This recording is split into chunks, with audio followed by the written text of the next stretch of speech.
اور اس خوشحالی میں وہ اتنے بدمست ہو گئے. وقالوا قد مس آبانا الضراء والسراء. وہ کہنے لگے کہ یہ جو تنگی ترشی کا وقت تھا وہ تو ہمارے آبا و اجداد کے ساتھ گزرا ہے. ہم تو خاندانی طور پر جاگیردار ہیں, اچھے لوگ ہیں. وہ کوئی تھوڑی بہت تنگی ترشی آئی تھی, وہ بڑوں کی کے مقدر میں تھی, ہمارا مقدر اچھا ہے. فَأَخَذْنَاهُمْ بَغْتَةً. جب وہ اللہ سے بے پرواہ ہو گئے, اللہ نے فرمایا کہ پھر ہم نے اچانک ان کو دبوچ لیا. وَهُمْ لَا يَشْعُرُونَ. ان کی سوچ میں بھی نہیں تھا کہ ہم یہاں پکڑے جائیں گے. اللہ کی دو آیات بیان کرنے کے بعد اللہ وحدہ لا شریک, کائنات کا مالک, ایک عمومی اللہ قانون بیان فرماتے ہیں. وہ قانون یہ ہے کہ وَلَوْ أَنَّ أَهْلَ الْقُرَىٰ آمَنُوا وَاتَّقَوْا. اگر کسی علاقے میں, کسی ملک کے رہنے والے لوگ, کسی بستی میں بسنے والے لوگ, کسی معاشرے میں رہنے والے لوگ ایمان, سچے ایماندار بن جائے, سچے ایماندار, اللہ کے رسول اور آخرت پر سچا ایمان لے آئیں, وَاتَّقَوْا, اور اپنے آپ کو درست کر لیں, زبان سے, دل و دماغ سے ایمان کا دعویٰ کریں, اور پھر عملی زندگی میں اللہ کی مرضی کے مطابق بن جائیں. آمنوا واتقوا. اب اللہ نے فرمایا کہ ہمارا یہ وعدہ ہے, ہم عملاً جو کرتے ہیں وہ یہ ہے کہ جب ایمان اور تقوی دو چیزیں آ جاتی ہیں, لَفَتَحْنَا عَلَيْهِمْ بَرَكَاتٍ مِّنَ السَّمَاءِ وَالْأَرْضِ. ہم زمین اور آسمان کے خزانوں کے منہ ان کے لیے کھول دیتے ہیں. لَفَتَحْنَا, ہم لازمت کھول دیتے ہیں, برکات من السماء والارض, زمین اور آسمانوں کے خزانوں کے منہ ان کے لیے. ولیکن کذبوا, لیکن عام رویہ یہ ہے, زمین پر بسنے والے میرے بندوں کا عام رویہ یہ ہے, ولیکن کذبوا, یہ مجھے بھی جھٹلانے کی کوشش کرتے ہیں, میرے رسولوں کو بھی جھٹلانے کی کوشش کرتے ہیں, اور ہمارے پیغام اور حکم کو بھی جھٹلانے کی کوشش کرتے ہیں, اس پر بھی عمل نہیں کرتے. فَأَخَذْنَاهُمْ بِمَا كَانُوا يَكْسِبُونَ. جب ان کا رویہ جھٹلانے کا ہوتا ہے تو پھر ہم ان کو وہاں سے پکڑتے ہیں, ان کی کرتوتوں کی وجہ سے, جہاں سے ان کی سوچ بھی نہیں ہوتی. فَأَخَذْنَاهُمْ, پھر وہاں ان کو قابو کر دیتے ہیں, بِمَا كَانُوا يَكْسِبُونَ, ان کی اپنی بدتمیزیوں, بد اخلاقیوں اور ان کی جسارتوں کی وجہ سے, ان کی کرتوتوں کی وجہ سے یہ قابو آ جاتے ہیں. اب اس کے بعد 3 آیات ہیں جن میں اللہ تعالیٰ نے ایک ہی رنگ کی بات ذرا مختلف انداز میں کی ہے. آپ ذرا اس پہ اور فرمائیے. اللہ فرماتے ہیں آفا آمینہ اہل القرآن ان یاتیہم باسنا بیاتا وہم نائمون. لوگ ذرا سوچو, تم رات کو سوئے ہوئے ہو اور اچانک اللہ کا عذاب ٹوٹ پڑے تو تم کیا کرو گے؟ کیا اس کا کوئی بندوبست ہے تمہارے پاس؟ زلزلہ آ جائے, طوفان آ جائے, عذاب کسی صورت میں بھی آ جائے, تمہارے پاس کیا بندوبست؟ اب آمین اہل القرآن. اللہ نے ایک سوال رکھا ہے کہ تم نے اس کا کیا بندوبست کیا؟ مجھے جو جھٹلاتے ہو, میری طاقت کو مان نہیں رہے ہو, میری قوت کو مان نہیں رہے ہو, میری بجائے بندوں کے سامنے, زندہ بندوں کے سامنے تم جھک رہے ہو, اسباب کو تلاش کر رہے ہو, مسبب الاسباب کو بھولے بیٹھے ہو, اسباب دینے والے کو بھول گئے ہو, دنیا کے ذرائع اور اسباب کی پیچھے چل کر رہے ہو. ذرا بتاؤ تو صحیح کہ کیا کرو گے؟ ذرا دوسرا سوال کائنات کے مالک نے پھر کیا ہے, آمینہ اہل القرآن ان یاتیہم باسنا ضحی وہم یلعبون. یہ دوسرا سوال ہے کہ میرے بندو ذرا اس میں بھی غور کرو. وہ تو رات کی بات تھی، دن کی روشنی میں تم اپنے کاروبار کر رہے ہو، کرکٹ میچ لگے ہوئے ہیں، تم دیکھ رہے ہو، بڑی داد و داش ہو رہی ہے، دنیا جہاں کے سامنے کھیل تماشے لگے ہوئے ہیں، اور اچانک اللہ کا غضب تم پر بھڑک اٹھتا ہے اور اللہ کا عذاب آتا ہے اور پھر وہ تباہ کر کے رکھ دیتا ہے. تم یہ بتاؤ آنے نا اس کا کیا بندوبست ہے؟ کیسے بچو گے؟ کون سے بینکر تم نے بنائے ہیں؟ کون سی فصیلیں تم نے بنائی ہیں جو تمہاری پناہگاہیں ہیں اور تم اس میں چلے جاؤ گے اور بچ جاؤ گے؟ ذرا وہ بتاؤ. یہ جو تیسری آیت ہے اس میں اسی بات کو اللہ تعالیٰ ایک تیسرے رنگ میں اور بڑی خوبصورت رنگ میں اپنے بندوں پر حقیقت میں پیار کرتے ہوئے انہیں سمجھاتے ہوئے جو بات بتاتے ہیں، افلا امین مکر اللہ.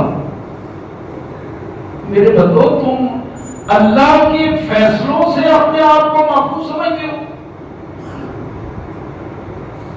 وہ فیصلے جو فرعون پہ، نمرود پہ، حامان پہ نافذ ہو چکے ہیں، ان فیصلوں کے مقابلے میں تم اپنے آپ کو لے کے آتے ہو. افا امین مکر اللہ. اللہ کے فیصلوں اور اللہ کی تدابیر سے تم نے اپنے آپ کو محفوظ سمجھ لیا ہے، انہوں نے محفوظ سمجھ لیا ہے. اللہ نے فرمایا کہ سن لو، فلا یامن مکر اللہ الا القوم الخاسرون.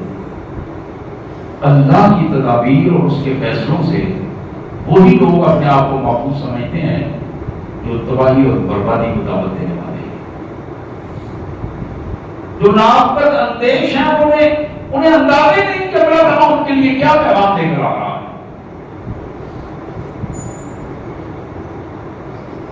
ایت نمبر 94 سے 99 تک یہ ساری بات تھی جو اللہ تعالیٰ نے فرمائی.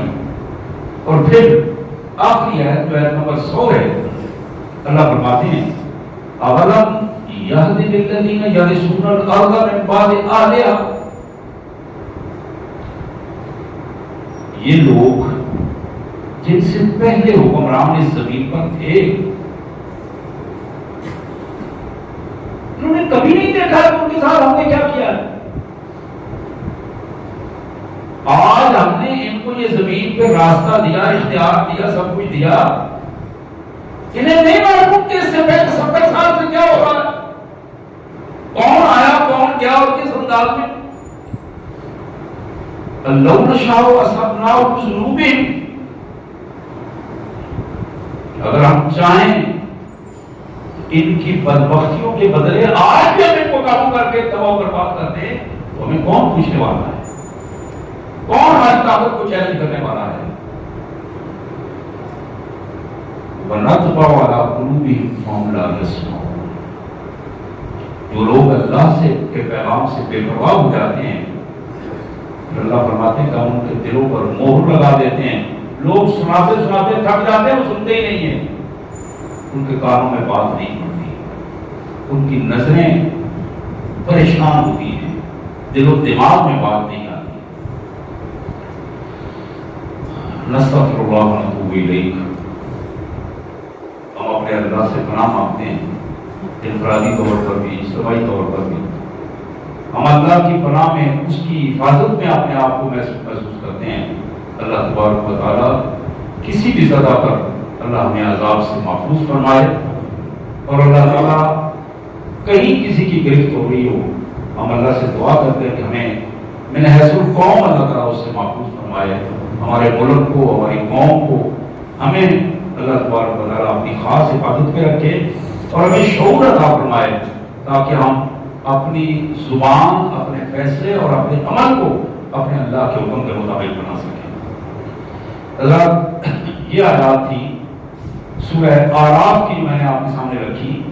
نامہ پارا تھا سورہ آراف، آیت نمبر 94 سے لے کر 100 تک. یہ چند احادیث میں ترتیب سے آپ کے سامنے رکھنا چاہوں گا. آپ ذرا اس سے اندازہ کرتے چلے جائیں کہ ہماری عمومی زندگی جو ہے اس کا رویہ کیا ہوتا ہے. آپ یقین کیجئے ہم عمومی طور پر یہ چاہتے ہیں کہ نمازیں بھی پڑھتے رہیں، آج بھی ہمارے کریڈٹ میں ہو، کچھ دیر دن آپ کے اپنے آپ کو ہم سخی بھی بابر کراتے رہیں، رمضان آئے تو ہم اپنے آپ کو مسلمان بابر کرائیں، روزے رکھیں، مساجد میں آئیں جائیں، لیکن ساتھ ساتھ ہمارے گھر کے معاملے میں ہماری اپنی مرضی چلتی رہے، کاروبار کے معاملے میں اپنی مرضی چلتی رہے، رشتہ داریوں اور برادریوں کے حوالے سے، رسوم و رواج کے حوالے سے ہماری اپنی مرضی چلتی رہے. ایک عمومی ایک رویہ ہے جو من حیث القوم ترتیب پا گیا ہے. نبی محترم صلی اللہ علیہ وآلہ وسلم کا ارشاد گرامی یہ ترمذی شریف میں، نسائی میں، ابن ماجہ میں، صحیح ابن حبان میں، مستدرک حاکم میں یہ حدیث مبارک جناب ابو ہریرہ رضی اللہ تعالیٰ عنہ کے حوالے سے موجود ہے. میرے آقا صلی اللہ علیہ وسلم نے فرمایا ان العبد اذا اخطا خطیئۃ نقطت فی قلبہ نقطۃ سوداء. جب کوئی بندہ، اس بندے کی بات ہو رہی ہے جو مسلمان بندہ ہے، کلمہ پڑھنے والا ہے، کافروں کی بات نہیں ہو رہی، جب بھی کوئی مسلمان بندہ کوئی غلطی کرتا ہے، خطا کہتے ہیں اس کو جو جان بوجھ کر کی جائے، جب بھی کوئی بندہ کوئی غلطی کرتا ہے اور اس غلطی کرنے کے بعد اسے احساس نہیں ہوتا اور وہ غلطی چلتی رہتی ہے، پہلی غلطی کرنے کے ساتھ ہی اللہ تبارک و تعالیٰ اس کے دل پر اللہ کے حکم سے ایک کالا نقطہ لگا دیا جاتا ہے. نقطت فی قلبہ نقطۃ سوداء. ایک غلطی کی وجہ سے، چھوٹی غلطی، ایک غلطی کی وجہ سے جس کی اللہ سے معافی نہیں مانگی گئی، بچنے کی توفیق نہیں طلب کی گئی، غلطی کر کے اسی کیفیت میں رہا، اللہ تعالیٰ اس کے دل پر ایک کالا نقطہ لگا دیتے ہیں. فَإِنْ هُوَ نَزَعَ وَاسْتَغْفَرَ ثَقُلَتْ. اگر وہ بندہ اللہ کے حضور شرمندگی کا اظہار کرتا ہے، اس غلطی کی معافی مانگتا ہے، گناہ کو چھوڑ دیتا ہے، اپنے آپ کو اللہ کا بندہ ثابت کر دیتا ہے، آنسو آتا ہے، اپنی غلطی پیش کر کے رب کے حضور معافی مانگتا ہے، ثقلت، اللہ تعالیٰ اس کے دل کو صاف ستھرا کر دیتا ہے، وہ دل صاف ہو جاتا ہے، سیکل ہو جاتا ہے. فَإِنْ عَادَ. اگر وہ بندہ دوبارہ کوئی غلطی کرتا ہے، زَيْدَ فِيهَا حَتَّى تَعْلُبَ قَلْبَهُ فَهُوَ رَامٍ. دوبارہ غلطی کرتا ہے، سبارہ کرتا ہے، بار بار وہ غلطی کرتا ہے، تو پھر اس کے دل پر وہ نقطے پڑتے چلے جاتے ہیں، اور ان نقطوں کی پوزیشن یہ ہے کہ وہ پورے دل کو گھیر لیتے ہیں، اور وہ دل کے اوپر ایک ایسا غلاف چڑھ جاتا ہے، ایسا زنگ بن جاتا ہے. رات کہتے ہیں زنگ کو، جو لوہے کو، تانبے کو زنگ لگتا ہے، وہ زنگ لگ جاتا ہے جو پورے کے پورے دل کو گھیر لیتا ہے، اس کے اندر کوئی چیز حق کی جانے نہیں دیتا. اس بات کو سورہ مطففین میں اللہ تبارک و تعالیٰ نے جو حکم دیا، اس کو، اس آیت کو رسول اللہ صلی اللہ علیہ وسلم نے پڑھ کر سنایا، کَلَّا بَلْ رَانَ عَلَىٰ قُلُوبِهِمْ مَا كَانُوا يَكْسِبُونَ. حقیقت یہ ہے جس طرح یہ لوگ زندگی گزار رہے ہیں، یہ طریقہ نہیں زندگی گزارنے کا، یہ کامیابی کا راستہ نہیں ہے. ان لوگوں کے رویوں نے ان کے دلوں کو کالا کر دیا ہے، سیاہ کر دیا ہے، اور کالے سیاہ دل پھر اللہ کی طرف مائل نہیں ہوتے، پھر وہ برائیاں، غلطیاں ان کے لیے آسان ہو جاتی ہیں، اور وہ ان کو محسوس تک نہیں کرتے وہ غلطیاں جو کر رہے ہوتے ہیں. مسند احمد کی ایک روایت جو جناب عبداللہ بن مسعود رضی اللہ تعالی عنہ کی روایت ہے، نبی پاک رحمت للعالمین صلی اللہ علیہ وسلم نے ارشاد فرمایا ایاکم ومحقرات الذنوب فإنهن يجتمعن على الرجل حتى يهلكنه. آپ نے اپنے امتیوں کو خطاب کرتے ہوئے، اپنے بھائیوں کو خطاب کرتے ہوئے، مسلمانوں کو خطاب کرتے ہوئے ارشاد فرمایا ایاکم ومحقرات، میرے بھائیوں، میرے امتیوں، اہل اسلام، بچ جاؤ چھوٹے چھوٹے گناہ کرنے سے بھی اپنے آپ کو بچاؤ. چھوٹے چھوٹے گناہ، محقرات جن کو تم حقیق سمجھتے ہو، معمولی سمجھتے ہو، جاتے جاتے کسی کو گالی دے دینا، بیٹھے بیٹھے دنیا جہان کے لوگوں کو ڈسکس کر کے ان کے بارے میں غلط رائے دے کے اپنے آپ کو مطعون کر لینا ان کے کام کی وجہ سے. جاتے جاتے ریڑھی والے سے، دکان سے کوئی نہ کوئی چیز بغیر پوچھے کے لے کے کھا لینا، کسی کا حق کھاتے ہوئے شرم و حیا محسوس نہ کرنا، کسی رشتہ دار کے ساتھ، اپنے کسی ملازم کے ساتھ، ماتحت کے ساتھ ہاتھ سے یا قلم سے یا زبان سے زیادتی کرتے ہوئے ذرہ برابر کا کیا محسوس نہ کرنا، احساس تک نہ ہونا. ایاکم والمحقرات، یہ وہ محقرات ہیں. بیٹھے بٹھائے بلا مقصد زبان کو استعمال کرنا اور اپنے آپ کو غنڈہ، بدماش اور بڑا ثابت کرنے کے لیے گالیاں اور فول بکنا، تاکہ وہ شیطان کے ماحول میں لوگ سمجھیں کہ یہ بڑا طاقتور ہے، یہ بڑا غنڈہ ہے، بڑا بدماش ہے، یہ جو جس طرح زبان چلا رہا ہے اس طرح اپنی ہاتھ بھی چلائے گا. یہ محقرات ہیں جن کو معمولی سمجھ لیا جاتا ہے، محسوس تک نہیں کیا جاتا. ان کے حوالے سے نبی رحمت صلی اللہ علیہ وسلم نے فرمایا جھوٹ بولتے ہوئے پتہ ہی نہیں چلتا. ایک نہیں، ایک ہی محفل میں ایک دو سینکڑوں جھوٹ بول جاتے. پتا ہوتا ہے جھوٹ بول رہا ہوں، پتا ہوتا ہے جھوٹ بول رہا ہوں، پھر بھی بولتے ہیں. پتا ہوتا ہے غلط بات کر رہا ہوں، کیونکہ بات اپنے بچے یا بچی کے حوالے سے اس لیے کرنا پڑتی ہے، جھوٹ بولنا پڑتا ہے. بھائی کے حوالے سے ہے، بہن کے حوالے سے ہے، یہ بیوی کے حوالے سے بات ہے، یہ دوست کی بات ہے، جھوٹی کا بھائی دینا پڑے گی، آرام کھا لینا پڑے گا، اس لیے مجھے اس کی ضرورت ہے.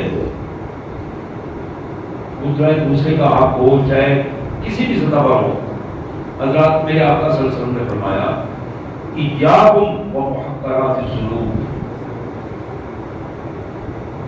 میرے امتیوں، جن گناہوں میں جن چیزوں کو تم معمولی سمجھ کر لیتے ہو ان سے خصوصاً بچنے کی کوشش کرو، ان سے بچو. ماں باپ کے آگے بولتے ہوئے ذرہ برابر شرم محسوس نہ کرنا اور اپنے آپ کو ان سے زیادہ عقل مند پاور کرانا. اور بھائی تسی کی جان دو تہاڈا دور سی زیادہ کا دور سی، ایک آئی ٹی کا دور ہے، تو ہم پتہ ہی نہیں یار کی ہو گئے. ماں کو یہ کہنا کہ اماں جی تم بڑے لیے ہوتا تو ہم کی پتا، تو آپ کی پڑھے تو آپ یونیورسٹی پڑھے جاتے، اسکول کالج پڑھے تو ہم کی پتا. لیکن میرے بھائی جس گود کو اللہ اور اللہ کے رسول نے یونیورسٹی قرار دیا ہے، ماں کی گود کو، اطلب العلم من المہد الی اللحد، اس کو پہلی یونیورسٹی انسٹیٹیوٹ قرار دیا ہے. اور اگر کوئی ظالم اولاد اپنی ماں کے سامنے بولنا شروع کر دے، باپ کے سامنے بولنا شروع کر دے، تو یہ جسے وہ معمولی سمجھ رہا ہے، یہ وہ چیز ہے جو اس کی زندگی کے افراد کے اعمال ضائع کر دینے کی اس کی نمازیں، اس کی روزے اور اس کے باقی فرائض بظاہر یہ معمولی غلطی بظاہر اس کے سارے اعمال پر پانی پھیر دینے کے لیے کافی ہے۔ تو میرے آقا صلی اللہ علیہ وسلم نے فرمایا فَإِنَّهُنَّ يَجْتَمِعْنَ عَلَى الرَّجُلِ حَتَّى يُهْلِكْنَهُ، یہ چھوٹی چھوٹی غیر محسوس انداز میں کی ہوئی غلطیاں جن کا احساس نہیں ہے، یہ جب اکٹھی ہو جاتی ہیں تو بندے کو مار دیتی ہیں، ہلاک کر دیتی ہیں، جو لکھنا ہو حتیٰ کہ اس کو ہلاکت تک پہنچا دیتی ہے، تباہ کر دیتی ہے۔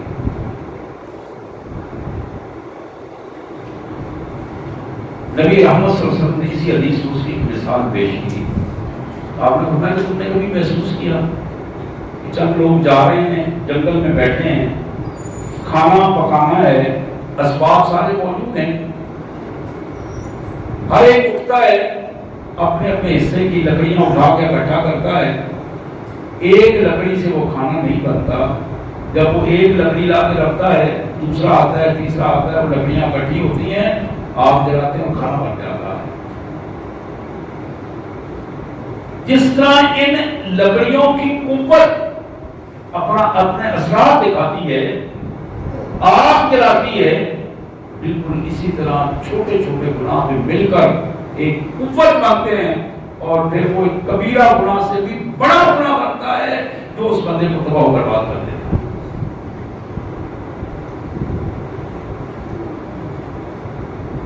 صحیح ابن حبان کی بڑی معروف حدیث مبارک، صحیح ابن حبان، ذرا غور سے سنیے اس حدیث مبارک کو۔ جناب ثوبان رضی اللہ تعالیٰ عنہ کی یہ روایت، ان الرجل لیحرم الرزق بالذنب یصیبہ،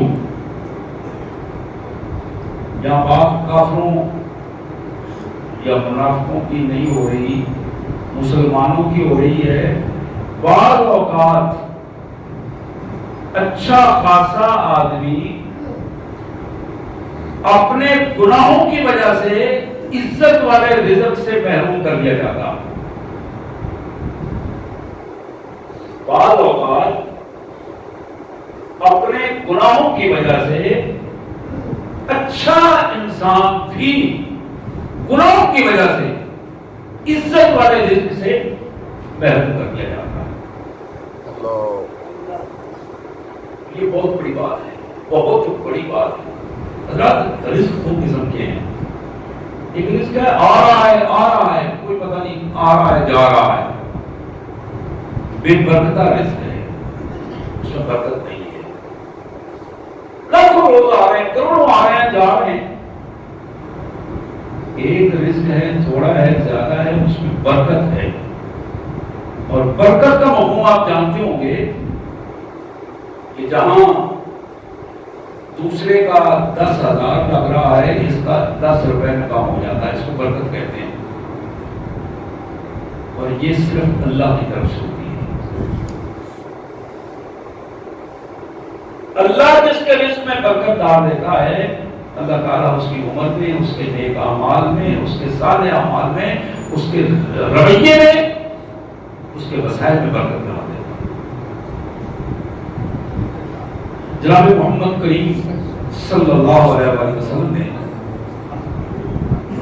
آپ کے صحابی جناب عبداللہ بن مسعود، ان کا ایک قول طبرانی میں، جناب عبداللہ بن مسعود رضی اللہ عنہ کا قول ہے، وہ فرماتے ہیں انی لاحسب الرجل ینسی العلم کما تعلمه للخطیہ،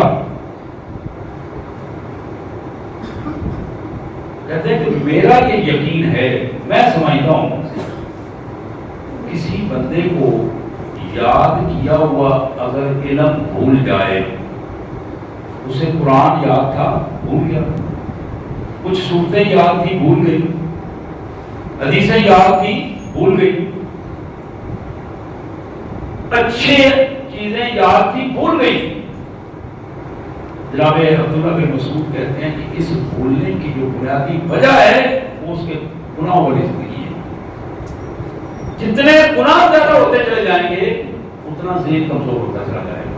جتنی نافرمانیاں زیادہ ہوتی چلی جائیں گی اتنا زیادہ بندہ جو ہے وہ ذہنی طور پر مجبور ہوتا چلا جائے گا.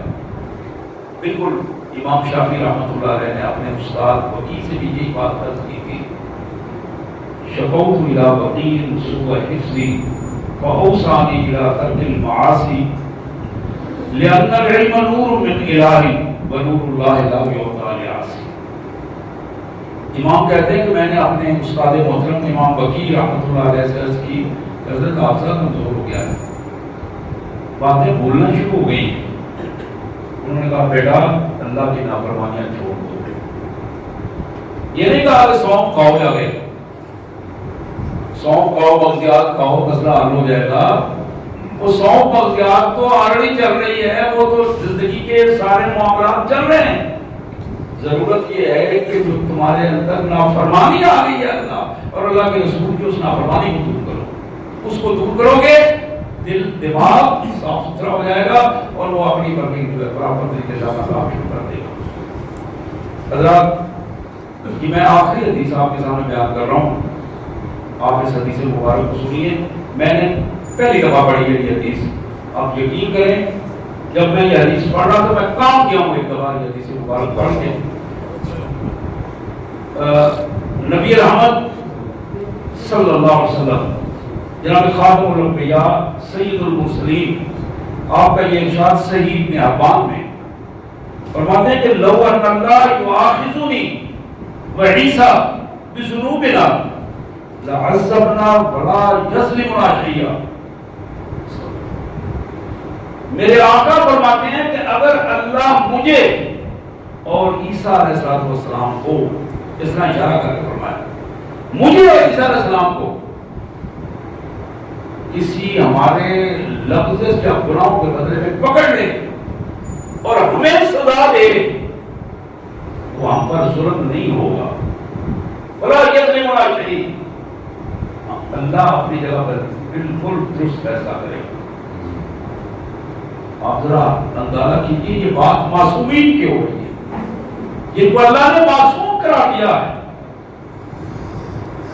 نبی رحمت صلی اللہ علیہ وسلم جو جنتیوں کے سردار ہیں, لواء حمد آپ کے ہاتھ میں ہوتا ہے, جنت کا دروازہ آپ پر ٹھکائیں گے. لیکن جو سوچ آپ نے ہمیں دی ہے کہ میرے امتیوں ہر وقت گناہوں سے بچ کر اللہ سے استغفار کرتے رہو, یہ وہ پہلو ہے جو تمہاری زندگی کو بالکل درست لائن پر لگائے گا. جس دن تم نے اپنے آپ کو پرفیکٹ سمجھ لیا, نماز 4 پڑھ کے تم نے سمجھا کہ میں بڑا نیک انسان ہوں, وہی دن تمہاری بربادی کا دن ہوگا. اللہ سے دعا ہے اور میری درخواست ہے آپ سب بہن بھائیوں سے ہر وقت اللہ سے استغفار کریں اور اپنے اندر کی کیفیت کو چھوٹے چھوٹے گناہوں کے حوالے سے حقوق اللہ اور حقوق العباد اپنے گھر کے اندر, اپنے باہر اداروں میں, غریب مردوں میں اپنے آپ کو اللہ کا عاجز بندہ بنائیں. اللہ کے بندوں کے سامنے اکڑنے والا, بدماشی کرنے والا, ظلم کرنے والا اپنے آپ کو متعارف نہ کروائیں. اپنے آپ کو اللہ کا عاجز بندہ بنائیں, اس لیے کہ اللہ کو عاجز بندے پسند ہیں. اللہ نے اس کی توفیق عطا فرمائے. واخر دعوانا الحمد للہ رب العالمین.